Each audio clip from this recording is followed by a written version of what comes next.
अस्सलाम वालेकुम, मैं हूं आयशा सुहेल और आप देख रहे हैं सलीम बुखारी शो। आगाज करेंगे जी IMF के साथ मुज़ाकरात जो कि किसी तरफ को लगने को आ ही नहीं रहे हैं। इसहाक डार साहब, बहुत सारी बातें आज उनकी तरफ से की गई। IMF चाहता है पाकिस्तान श्रीलंका बने तो फिर मुज़ाकरात हों। IMF की बजट तजावीज़ पर शदीद किस्म के एतराज़ात जो हैं वो भी सामने आए हैं। IMF चाहता है कि हम किसी शोबे में बिल्कुल इस्तिस्ना ना दें, ये भी इसहाक डार साहब का ही कहना है। लेकिन उसके साथ साथ इसहाक डार साहब मीडिया वालों को ये भी कहते हैं कि आप ही को लगता है कि मुज़ाकरात जो हैं वो सक्सेसफुल नहीं हो रहे हैं। ये समझ नहीं आ रही कि मुज़ाकरात जो हैं वो किस तरीके से हो रहे हैं और ये ऊँट की करवट जो है वो बैठेगा।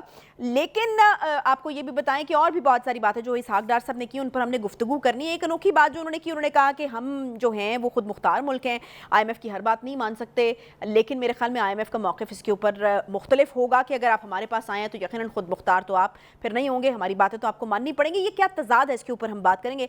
पीपल्स पार्टी का मेयर जो है वो कराची का बन चुका है और पीपल्स पार्टी जो है वो काफ़ी इसके ऊपर एक्साइटेड है जी। मुर्तज़ा वहाब को 173 वोट मिले हैं और हाफिज़ नईम को 160 वोट मिले हैं। दूसरी तरफ जमात इस्लामी जो है उन्होंने मैंडेट चोरी करने का इल्ज़ाम लगाया है और ईवान, अदालत और सड़क तीनों ऑप्शंस मौजूद हैं। ये भी कहा गया है हाफिज़ नईमुर रहमान साहब की जानिब से। इक्का दुक्का जो है वो हाथापाई और जो है वो इस तरह के वाक़यात जो हैं वो भी सामने आए हैं। जमात इस्लामी ने कल यौम सयाह मनाने का ऐलान भी कर दिया है और तसादुम के वाक़यात तो जैसे मैंने बता दिया कि वो पेश आएंगे। अब क्या होता है यहाँ पर, काम कराची वालों के लिए हो पाता है या नहीं, या फिर जो है ये तमाम ऑप्शंस जिसका जिक्र हाफिज़ साहब ने किया है वो आजमाए जाएंगे। तहरीक इंसाफ के हामी ओवरसीज़ पाकिस्तानी मुल्क के लिए गलत प्रोपेगेंडा चलाने, यकीनन एक पोर्शन है पाकिस्तानियों का जो कि मुल्क के ख़िलाफ़ गलत प्रोपेगेंडा चला रहे हैं और इस हवाले से ये भी कहा जा रहा था कि उनके ख़िलाफ़ भी जो है वो कार्रवाई का आगाज़ किया जाएगा। इस पर भी हम तफसील से बात करेंगे। अस्सलाम वालेकुम बुखारी साहब, क्या हाल चाल हैं? ठीक ठाक हैं आप? हैं जी वालेकुम अस्सलाम आयशा, आप ठीक हैं? मैं बिल्कुल ठीक हूँ। यहाँ पर आपसे दूर बैठ रहा हूँ, लेकिन इस्लामाबाद की फ़िज़ा जो है उसको देखना, महसूस करना जो है ये भी हमारे जर्नलिस्टों के लिए ज़रूरी होता है, इसलिए मैं यहाँ पर हूँ।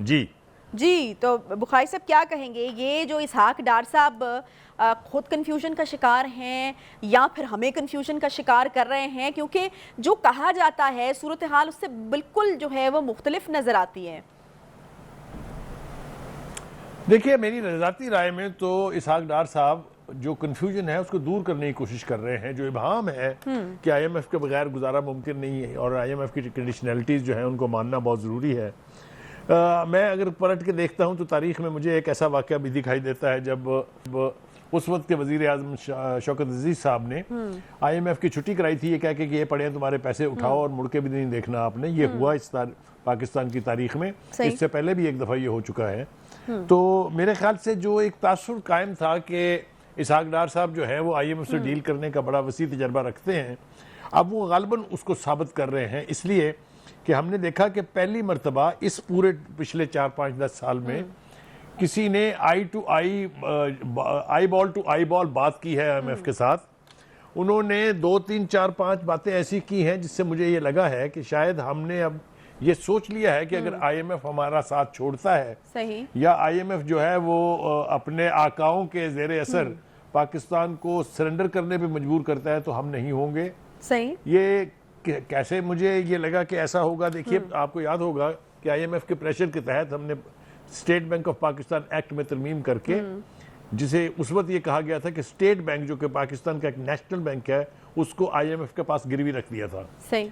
जनाब इसहाक डार साहब वो अमेंडमेंट वापस लेने के लिए दोबारा अमेंडमेंट ला रहे हैं ताकि ये बैंक जो है ये IMF की इजारादारी से निकले, और निकलना चाहिए। इसलिए नहीं तो बुखारी साहब इस पे क्या आपको नहीं लगता कि IMF जो है वो और नाला हो जाएगा ये कदम उठाने से? देखिए, मैं अर्ज करूं आपसे, आपको अल्टीमेटली खुद इन्हिसारी की तरफ जाना है। वही तो पॉइंट है बुखारी साहब, ये चीज क्लियर होनी चाहिए ना कि हम IMF के साथ मुआहदा करने जा रहे हैं या नहीं जा रहे। एक चीज क्लियर होनी चाहिए ना, क्या आपको लगता है कि हम वो डेयर नहीं कर पा रहे हैं, हिम्मत नहीं कर पा रहे हैं कि ठीक है जी आप अपने पास रखें अपना मुआहदा, हमें नहीं आपकी जरूरत, ये हम कर नहीं पा रहे हैं? देखिए, हम बहुत क्रूड तरीके से IMF को धक्का नहीं दे सकते। हम उसके जो मुनासिब तरीके हैं, जो आईनी तरीके हैं, जो माशी पॉलिसी के तरीके हैं, उसी के ज़रिए हम निजात हासिल करेंगे अगर हमें करनी पड़ती है। अभी तक तो हम ये तवक्को कर रहे हैं और प्राइम मिनिस्टर साहब जो है उन्होंने भी बड़े ऑप्टिमिज्म का मुजाहरा किया है कि शायद जो 9वां जायज़ा है वो मुकम्मल हो जाएगा और वो पाकिस्तान के साथ जो वादा किया गया है एक रकम देने का जो कर्जे की सूरत में है वो हमें मिल जाएगा।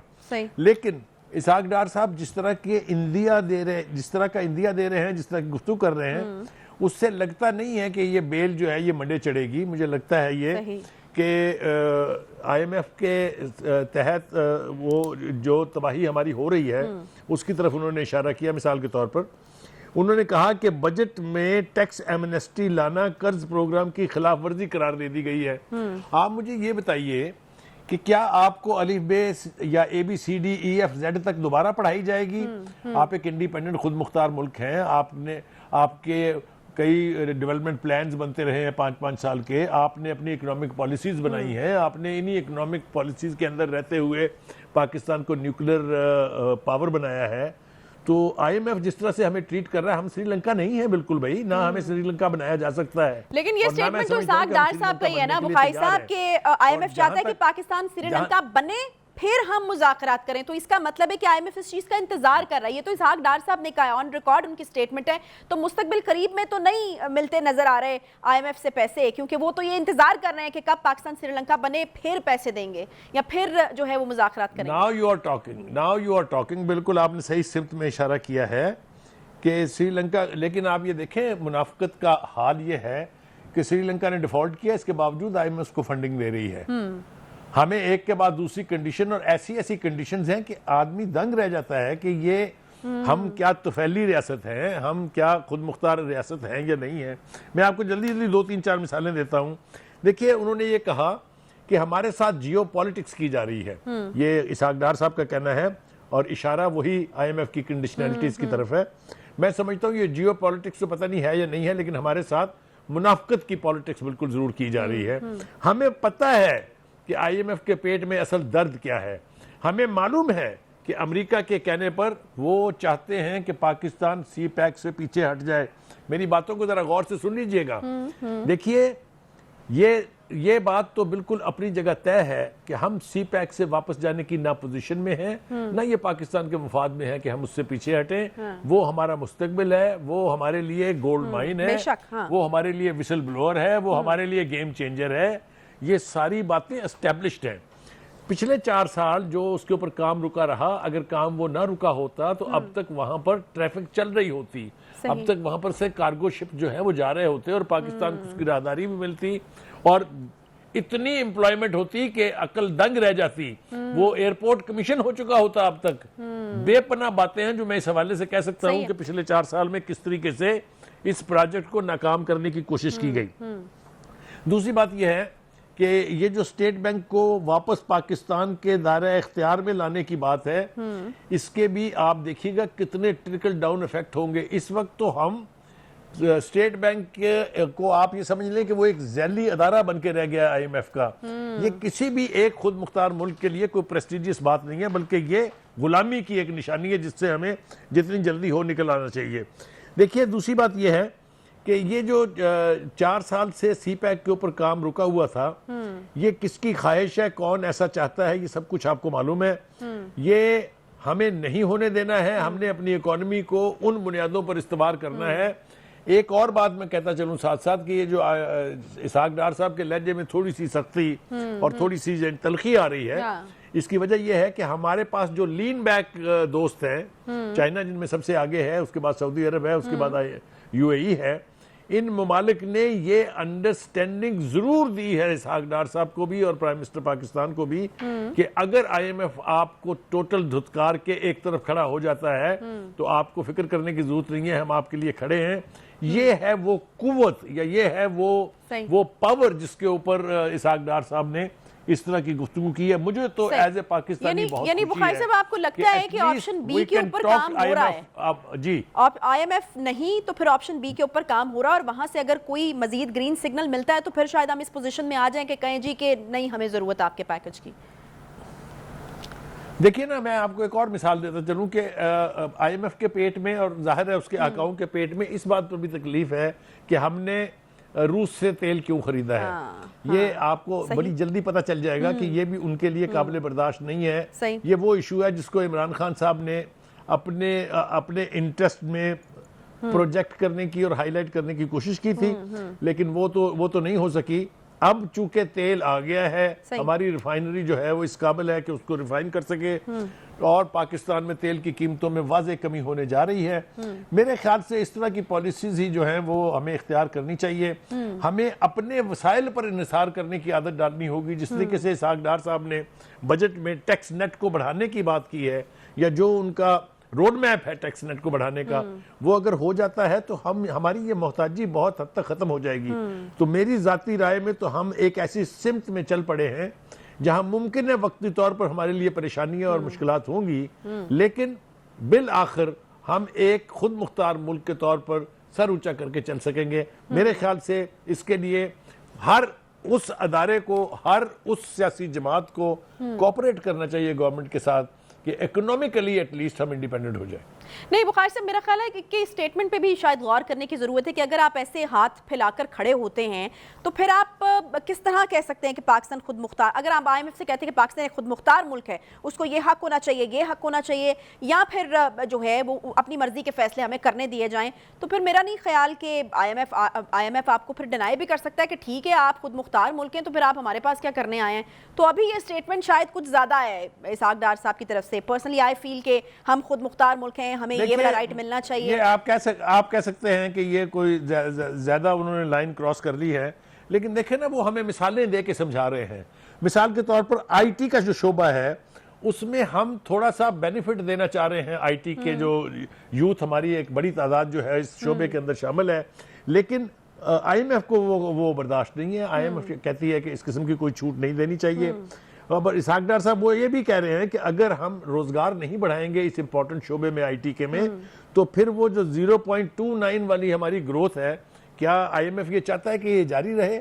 हम तो भाई इसको बेहतर करके 3.5 पर लाना चाहते हैं इस साल, और इससे अगले साल इससे भी आगे जाएंगे। मेरे ख्याल से इंडिपेंडेंट पॉलिसीज के ऊपर अमल पैरा होने की अगर कोई सजा है तो वो भुगतनी चाहिए। थोड़ा सा वक्ती तौर पे प्रेशर आएगा, लेकिन ultimately we will sail through. अच्छा, टैक्स कलेक्शन जो है वो बुखारी साहब एक बहुत बड़ा मसला रहा है।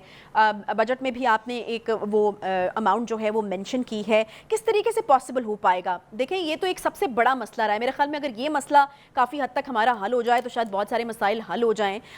मतलब हम जिस तरीके से सफ़र कर रहे हैं ना करें, कि उसके लिए आपको क्या लगता है कि क्या क्या क्या रोड मैप होगा या क्या प्लान होगा? क्योंकि दावे तो बहुत बड़े किए जा रहे हैं।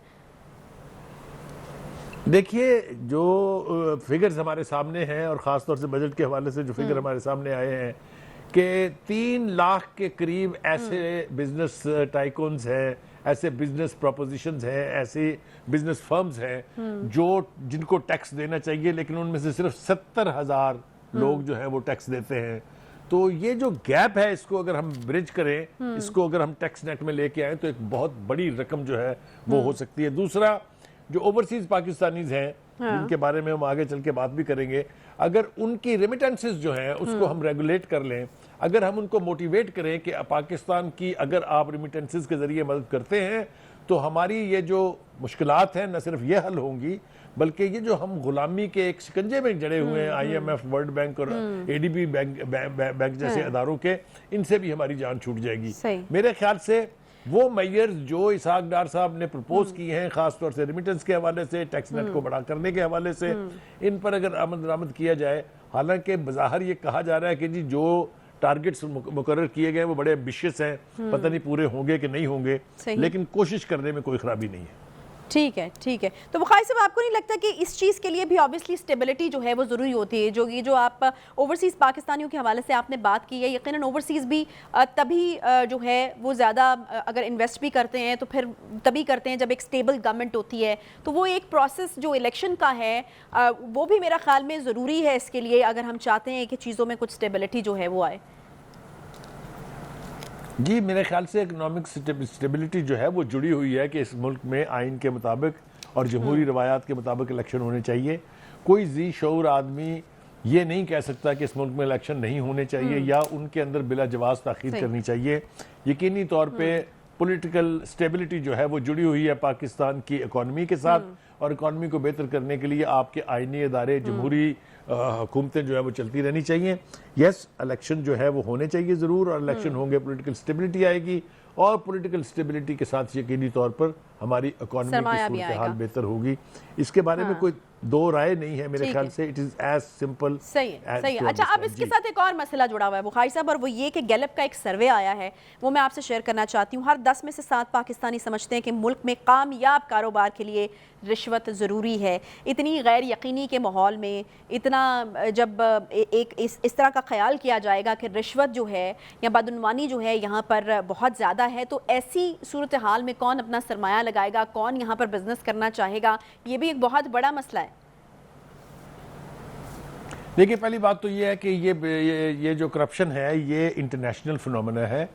आपको पता होना चाहिए कि हमारे पड़ोसी मुल्क के अंदर 400 लोगों को फांसी लगा दिया गया इसलिए कि उन्होंने इकॉनमी के जो शोबे हैं उनके अंदर जो है करप्शन जो है उसको इंट्रोड्यूस क्या कराया था, यानी करप्ट प्रैक्टिसेस की थी, उसकी सजा मिली उनको। फांसी लग गई ना। चाइना जो है देख लें कहां खड़ा है। इसमें पॉजिटिव बात ये है कि फांसी लग गई वहां पर। एलिमिनेट करने के लिए हमें हर किस्म के मेजर्स करने चाहिए, उनको सजाएं देनी चाहिए।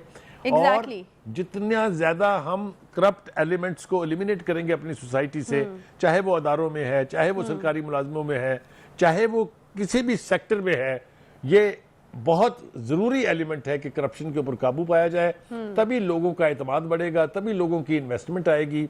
और मैं फिर आपसे कह रहा हूं कि जो ओवरसीज पाकिस्तानीज हैं उनकी 2 तरह का कंट्रीब्यूशन होता है। एक वो रेमिटेंसेस भेजते हैं अपने घर वालों को पीछे, और एक वो जो वहां पर एफ्लुएंट पाकिस्तानी है वो इन्वेस्ट करते हैं पाकिस्तान की इंडस्ट्री में और पाकिस्तान के दीगर शोबों में। तो ये बहुत बड़ा एक कंट्रीब्यूशन हो सकता है। सही है, ठीक है। एक छोटा सा यहाँ पे ब्रेक लेंगे, वापस आते हैं। मेयर कराची आज मुंतखब हो चुके हैं और मुर्तज़ा वहाब साहब पीपल्स पार्टी के मेयर के तौर पर सामने आए हैं। यहाँ पर और क्या हो रहा है बात करेंगे एक छोटे से ब्रेक के बाद। साथ रहिए।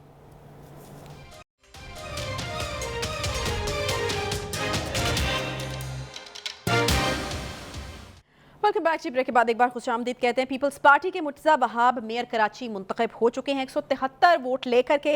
हाफिज नईम जो हैं उनको 160 वोट मिले हैं, लेकिन ये प्रोसीजर जो है वो उतना स्मूथ नहीं था जो कि ख्वाहिश की जा रही थी।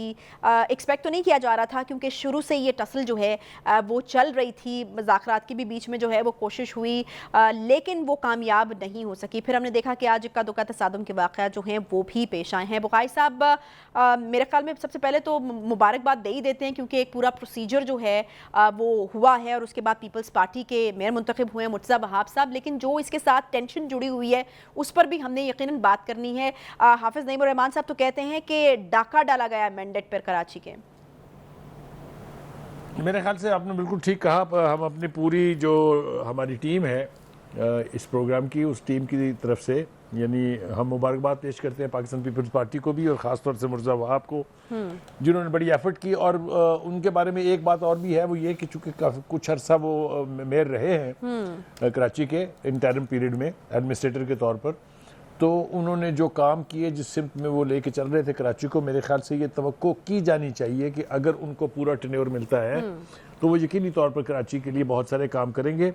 एक ब्लेसिंग इन डिस्गाइज ये है कि इनके इलेक्ट हो जाने से वो जो एक मसला होता था कि मेयर किसी और पार्टी का होता था, बरसरे इक़्तिदार पार्टी उस सूबे में कोई और होती थी, सही। तो ना सिर्फ ये कि फंड्स नहीं मिलते थे बल्कि रोड़े अटकाए जाते थे कि उनके काम करने के अंदर। ये हमने एक तवील अरसे तक सुना, चाहे MQM के मेयर थे, चाहे जमात इस्लामी के मेयर थे माजी में।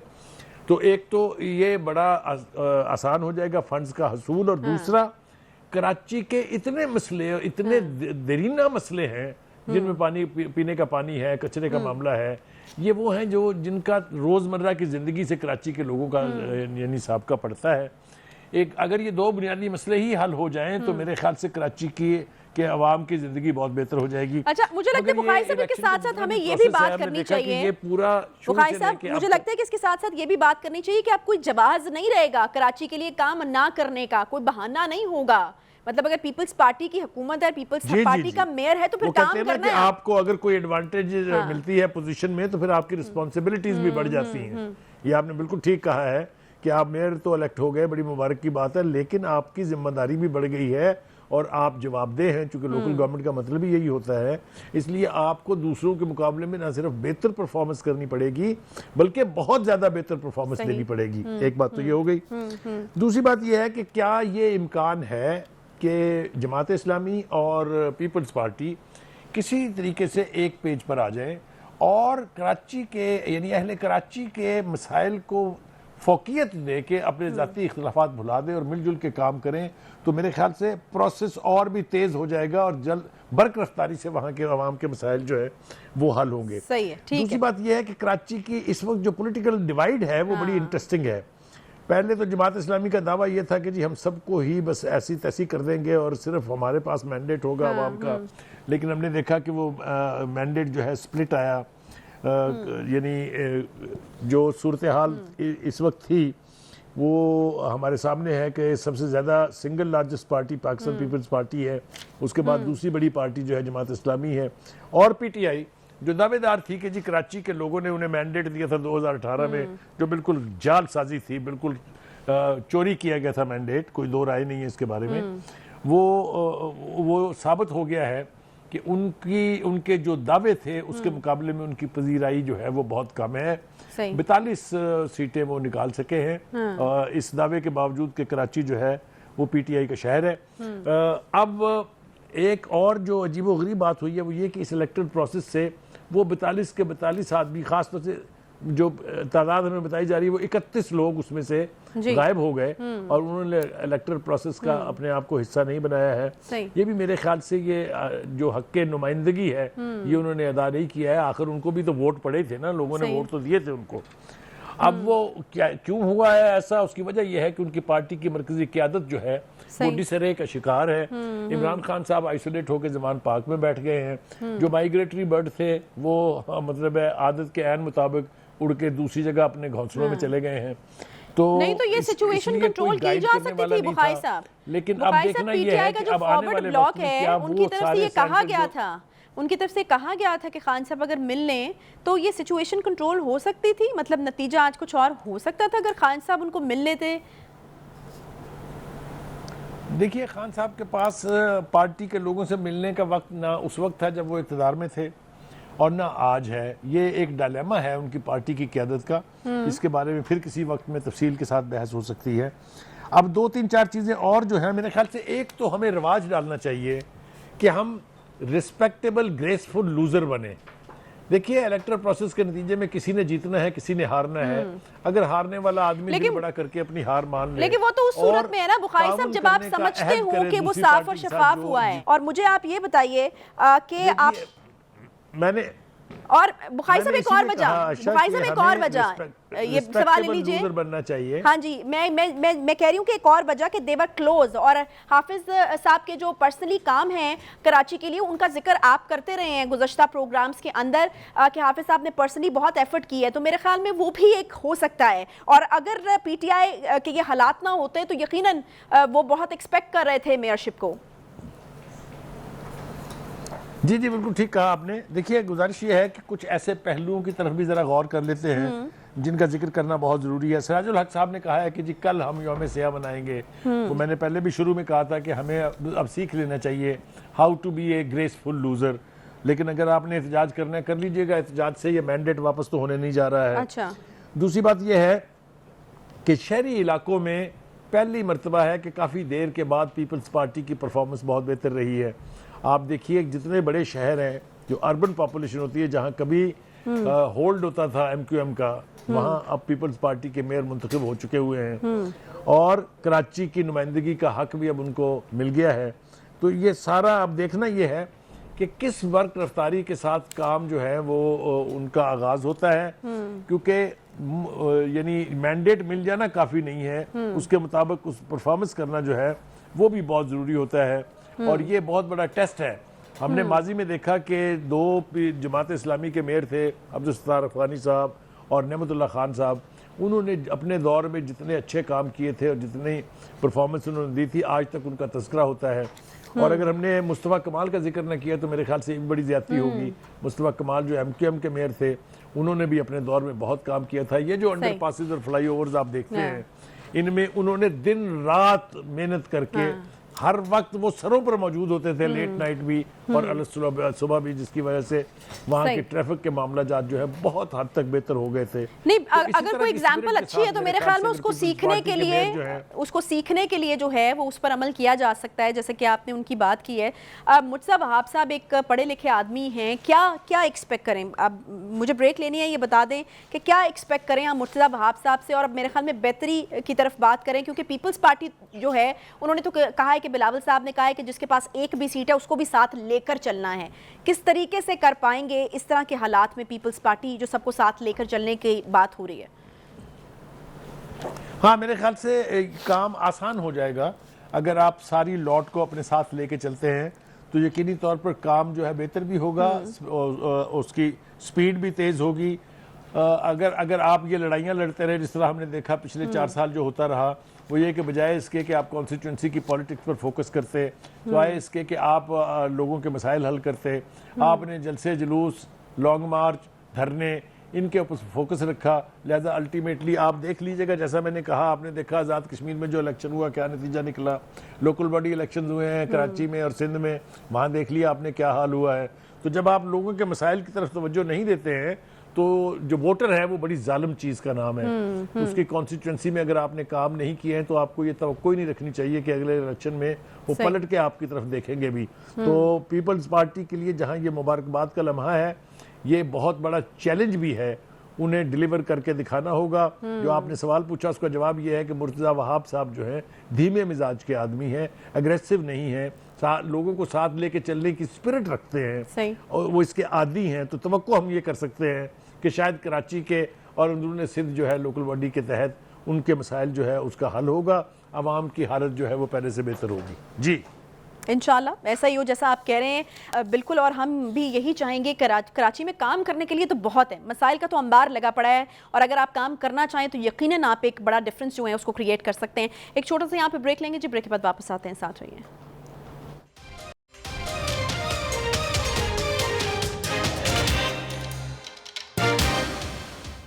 Welcome back. पाकिस्तान में सियासी गर्मा गर्मी तो अपने अरूज पर है ही, लेकिन ओवरसीज़ पाकिस्तानीज़ ने बाहर के ममालिक में भी पाकिस्तानी सियासत को जो है वो ज़िंदा रखा हुआ है अपने अपने तरीके से। हम देख रहे हैं कि बहुत सारे ममालिक में इस वक्त ओवरसीज़ पाकिस्तानी जो हैं, कुछ पोर्शन ओवरसीज़ पाकिस्तानी का जो मुख्तलिफ़ किस्म के एहतजाज कर रहे हैं। फिर हमने ये भी सुना है कि लंदन में कुछ बसेस चलाई जा रही हैं जिस पर तहरीक इंसाफ के जो है वो लोगों की तस्वीर हैं। फिर 9 मई के इंसिडेंट में पकड़े जाने वाले शरपसंदों की वीडियोस चलाई जा रही हैं और ये दिखाया जा रहा है कि पाकिस्तान में उन पर बहुत ज़्यादा जुल्म हो रहा है। तो ये तमाम चीज़ें जो हैं वो हम देख रहे हैं।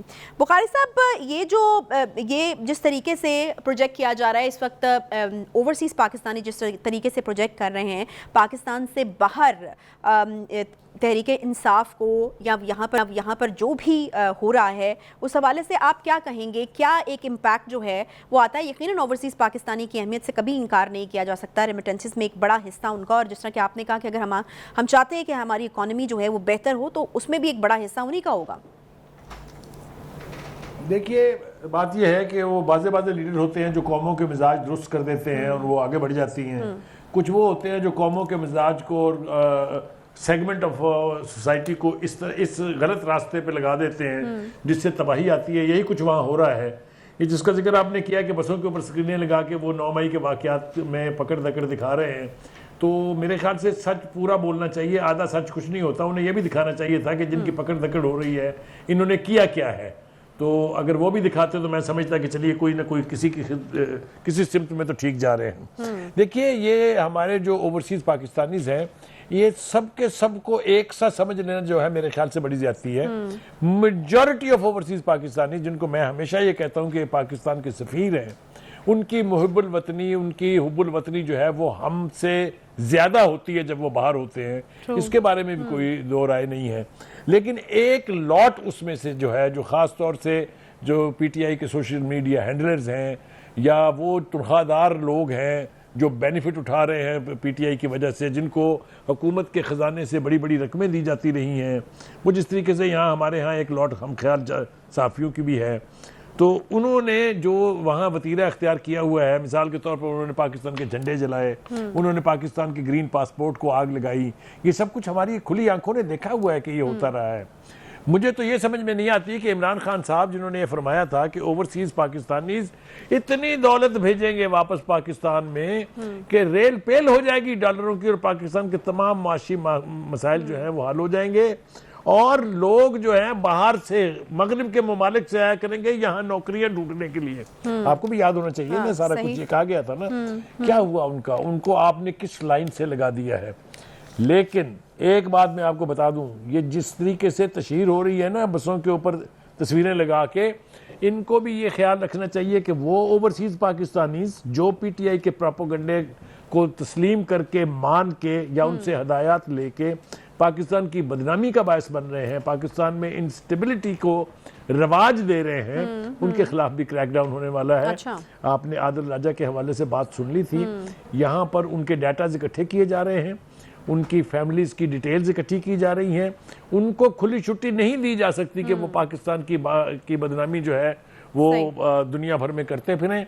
ये जो जलसे जुलूस हो रहे हैं, चाहे वो कनाडा है, चाहे वो शहबाज गिल साहब का जलसा है, ये कितनी देर तक करेंगे ये जलसे? किसको यकीन आएगा इनकी इन बातों पर? ये वो लोग हैं जिन्होंने इमरान खान साहब जैसे आदमी को गुमराह किया, उनको एक बुत बना के उनका इतना बड़ा बुत बना दिया जिससे वो बाहर निकलने में उनको दिक्कत हो रही है। ये सारे वो लोग हैं जिन्होंने अपने मुफाद की खातिर को इस्तेमाल किया, पीटीआई को इस्तेमाल किया। इनके ऊपर भी हाथ पड़ने वाला है। ये बहुत ज्यादा देर इंतजार करना नहीं पड़ेगा। ठीक है, यानी इनको भी अब जो है वो मोहतात रहने की जरूरत है। बहुत शुक्रिया बुखारी साहब। यहाँ पर इख्तिताम पजीर होता है जी, आपसे इंशाल्लाह अगले हफ्ते मुलाकात होगी। ख्याल रखिए अपना। अल्लाह हाफ़िज़।